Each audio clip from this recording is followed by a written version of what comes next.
हाथ में उस पर्पल गोल्ड कार्ड को लहराते हुए ईरा ने कहा, खामोश हो जाओ सभी, और ये लो पर्पल गोल्ड कार्ड। तुम सभी जानते हो कि ये कार्ड 1 लाख सोने के सिक्कों के बराबर है, और ये उन पैसों से कई ज्यादा है जिन्हें अरेंद्र अंकल ने अमृत धारा को खरीदने पर खर्च किया है। ईरा के ये तेवर देखने के बाद दल के सभी बड़े लोग खामोश हो गए। पूरे कमरे में सन्नाटा छा गया। अगले ही पल ईरा ने अपनी बात को पूरा करते हुए कहा, उम्मीद करती हूँ कि आप लोग इसके बाद अरेंद्र अंकल को परेशान नहीं करेंगे। ईरा की इस बात के आगे किसी ने कुछ नहीं कहा। उन सभी लोगों को उनके शोर का जवाब ईरा अपने पर्पल गोल्ड कार्ड के जरिए दे चुकी थी। इतना कहकर ईरा वहां से चली गई। समय बीतता गया। एक दिन की बात है, सुबह सुबह जंगल में हरे पेड़ पौधों के बीच किसी के चीखने चिल्लाने की आवाज आ रही थी। Octane blast! इस घने जंगल में कांटों से भरे कई पेड़ पौधों के बीच ध्रुव की ट्रेनिंग चल रही थी। शहर से दूर इस जंगल में कई कांटेदार पेड़ पौधे होने के बाद भी ध्रुव में अपनी ट्रेनिंग के लिए फुर्ती दिखाई दे रही थी। वो पलक झपकते ही यहाँ से वहां गायब होते हुए दिखाई दे रहा था। अगले ही पल ट्रेनिंग के दौरान ध्रुव अपनी तेजी को नहीं रोक पाया, जिसकी वजह से उसका कंधा एक पेड़ से जा टकराया और उस पेड़ के कुछ टुकड़े नीचे जमीन पर जा गिरे। वहीं दूसरी तरफ अगले ही पल उस पेड़ में तेजी से एक दरार बनते हुए दिखाई दी। कुछ ही पल में ये दरार आधे पेड़ में हो गई, जिससे वो पेड़ सामने खड़े ध्रुव के ऊपर गिरने लगा।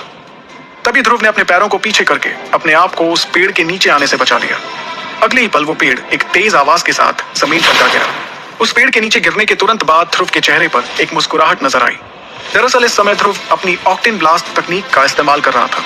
ध्रुव नीलामी के बाद कुछ 3 महीनों से इस तकनीक की ट्रेनिंग कर रहा था, और आज इतने दिनों के बाद वो इसमें सफल हो पाया था। असल में ऑक्टेन ब्लास्ट क्लास 2 की तकनीक है, लेकिन ये क्लास 2 की एक हाई लेवल की तकनीक है।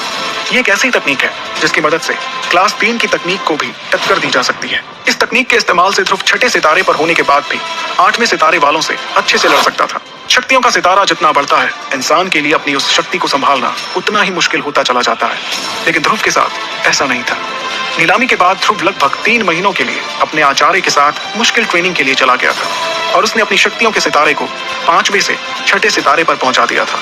हालांकि इस बार ध्रुव ने अपनी शक्तियों के एक सितारे को बढ़ाने में 3 महीने लगा दिए थे, जबकि इसके पहले उसने सिर्फ 2 महीनों में ही अपनी शक्तियों को 4थे से 5वें सितारे पर पहुंचा दिया था। फिर भी ध्रुव अपने आप से थोड़ा खुश नजर आ रहा था, क्योंकि 3 साल पहले उसे 5वें सितारे से 6ठे सितारे पर जाने में पूरा आधा साल लग गया था, जबकि इस बार सिर्फ 3 महीनों में ही उसने ये कर दिखाया।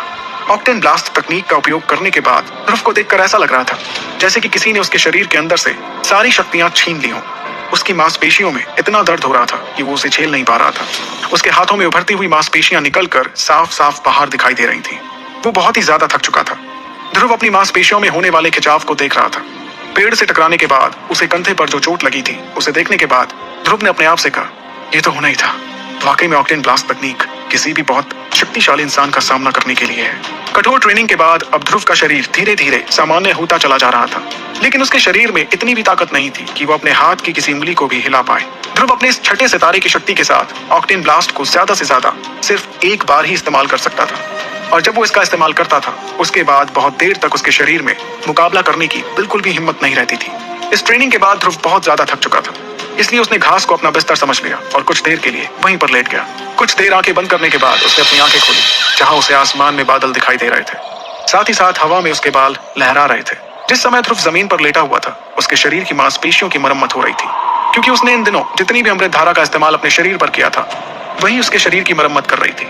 इससे उसका शरीर पहले से और भी ज्यादा ताकतवर हो रहा था। जमीन पर आंखें बंद करके लेटे हुए ध्रुव के शरीर में अब धीरे धीरे जान आ रही थी।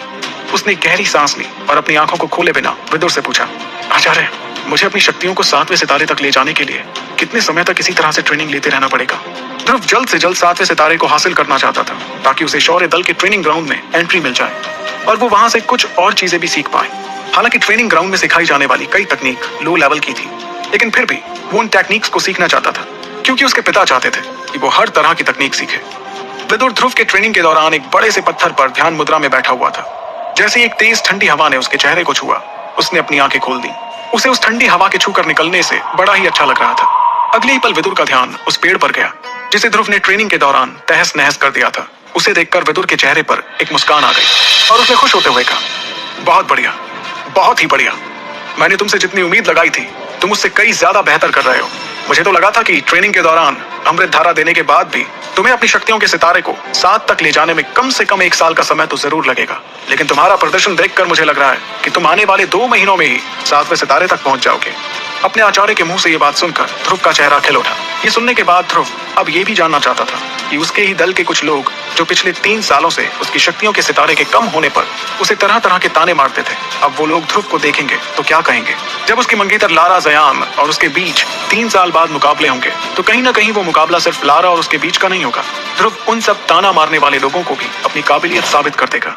ये सब सोचते हुए ध्रुव ने मन ही मन खुद से कहा, वैसे तो मैं 3 साल पहले भी ये करिश्मा कर सकता था, लेकिन किस्मत को मंजूर नहीं था। अब 3 साल बाद मैं ये करिश्मा जरूर करके दिखाऊंगा। मैं उन सभी लोगों को उनके तानों का जवाब अपनी ताकत के जरिए दूंगा। और लारा तुम तैयार हो जाओ, मैं बहुत ही जल्द तुम्हें मुकाबले में हराने आऊंगा। इतना कुछ सोचने के बाद उसने खुले आसमान की तरफ देखते हुए लारा का नाम चिल्लाया, जिससे पूरे जंगल में लारा का नाम गूंज उठा। लारा! ध्रुव को इस तरह से गुस्से में दहाड़ता देखकर विदुर के चेहरे पर एक मुस्कुराहट आ गई। उसने मुस्कुराते हुए ध्रुव से कहा, हर इंसान मुश्किल वक्त में ही उभर कर बाहर आता है ध्रुव, और जहां तक मैं देख पा रहा हूं तुम में भी वो काबिलियत है जिसके जरिए तुम अपने अंदर छिपी ताकत को बाहर ला पाओगे। लारा के बारे में सोचकर अपने आप पर काबू खोना, ये मैं समझ सकता हूँ। और ध्रुव के पास आकर उसके कंधे पर हाथ रखते हुए कहा, अपने आप को चट्टान की तरह मजबूत बनाओ, अभी तुम्हारा ये है। इतना कहने के बाद विदुर ने एक गहरी सांस ली और ध्रुव के पास आकर उसके कंधे पर हाथ रखते हुए कहा, अपने आप को चट्टान की तरह मजबूत बनाओ, अभी तुम्हारा लक्ष्य बहुत दूर है। चलो पीछे जाओ और फिर से अपनी प्रैक्टिस शुरू करो। अपने आचार्य के इन शब्दों ने जैसे फिर से उसके अंदर एक नई जान डाल दी और वो मुस्कुराता हुआ फिर से ऊंची छलांग लगाते हुए अपनी तकनीक की प्रैक्टिस के लिए जंगल के मैदान में पहुंच गया। समय रेत की तरह होता है, देखते ही देखते आपकी आंखों के सामने से निकल जाता है और आपको पता भी नहीं चलता। इसी तरह थोड़ा और समय निकल गया। सुबह की गर्मी की जगह अब पतझड़ ने ले ली और पेड़ों की शाखाएं और पत्तियों ने भी अपना रंग बदल लिया था। ध्रुव आज भी अपने कमरे के अंदर ही विदुर से ट्रेनिंग ले रहा था। ध्रुव का कमरा काफी साफ सुथरा था और कमरे की खिड़कियों से धूप अब अंदर की ओर झांक रही थी। इस साल ध्रुव ने इतनी मेहनत की थी कि उसके शरीर में भी अब कई तरह से बदलाव साफ साफ देखे जा सकते थे। वो दिखने में ही अब काफी सख्त नजर आने लगा था। उसका शरीर अब बाहर से भी काफी मजबूत दिखाई देने लगा था। ध्रुव ने एक पैंट के अलावा कुछ भी नहीं पहना हुआ था। वो आईने के सामने अपने शरीर को देख रहा था और उसके ठीक पास में ही एक बड़े से कांच के बर्तन में हरे रंग की अमृत धारा भरी हुई थी। उसने अपने आप को आईने में देखते हुए कहा, आज मैं अपनी शक्तियों को 7वें सितारे पर ले जाऊंगा। ये बात उसने पूरे जोश के साथ कह तो दी थी, लेकिन ऐसा जरूरी नहीं कि ये हो भी जाए। पिछले महीने में ध्रुव ने जी तोड़ मेहनत करते हुए 7वें सितारे पर पहुंचने की बहुत कोशिश की थी, लेकिन उसे इसमें असफलता ही हाथ लगी थी। आज वो अपने आप से इस तरह की बात इसलिए कर रहा था क्योंकि वो जानता था कि उसने अपनी ट्रेनिंग को लगभग पूरा कर लिया था, जो कि उसे 7वें सितारे तक पहुंचा सकता था। इस वक्त ध्रुव की सबसे अच्छी बात ये थी कि वो अपने अंदर चल रही सोच छुपा कर रखना सीख चुका था। वो अब पहले वाले ध्रुव की तरह बिल्कुल भी नहीं था, जिसे देखकर ही पता चल जाया करता था कि वो क्या सोच रहा होगा, बल्कि अब उसे देखकर अंदाजा लगा पाना बहुत ही मुश्किल था कि उसके दिमाग के अंदर क्या चल रहा होगा। अपनी आज की ट्रेनिंग की प्रैक्टिस को पूरा करने के बाद ध्रुव ने हाथ जोड़े और एक गहरी सांस लेते हुए उस कांच के बर्तन में रखी हुई अमृत धारा को अपने शरीर पर लगाने लगा और पानी के टब में जाकर लेट गया। कुछ ही देर में अमृत धारा उसके शरीर के चारों तरफ लिपटी हुई नजर आ रही थी। यह अमृत धारा ट्रेनिंग के दौरान ध्रुव की घायल मांसपेशियों को ठीक करने का काम कर रही थी। साथ ही साथ इससे उसके शरीर को एक नई ऊर्जा भी मिलती थी, जो कि उसे और भी ज्यादा ताकतवर बनाती थी। मार्कस पर किसी भी इंसान की शक्तियों के पहले 9 सितारों में से 1 से 3 सितारों को लो लेवल माना जाता था। शक्तियों के अगले 4 से 6 सितारों को मिड लेवल माना जाता था और शक्तियों के अगले 7 से 9 सितारों को हाई लेवल माना जाता था। हर रैंक में 9 सितारे होते थे।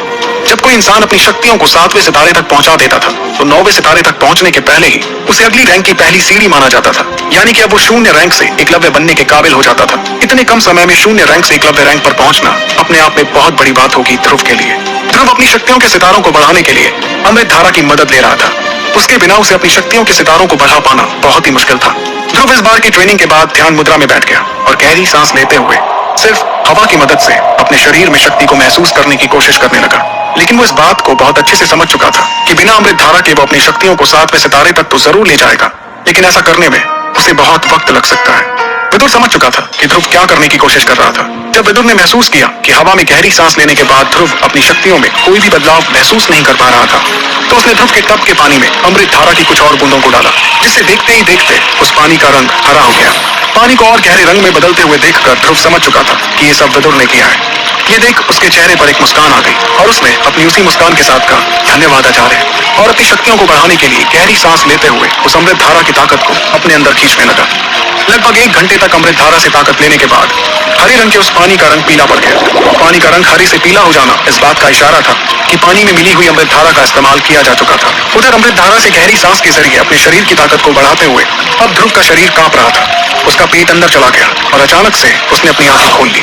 अपने अंदर की सांस को बाहर छोड़ते हुए उसने अपनी कमर सीधी की और फिर अपनी गर्दन को गोल घुमाते हुए शरीर की मांसपेशियों की चटकने की आवाज को सुनने लगा। अगले ही पल उसने अपने दोनों हाथों को ऊपर हवा में खोल दिया और अपने अंदर की ताकत को महसूस करते हुए कहने लगा, आखिरकार मैं शक्तियों के 7वें सितारे तक पहुंच ही गया। आगे की कहानी जानने के लिए सुनते रहिए।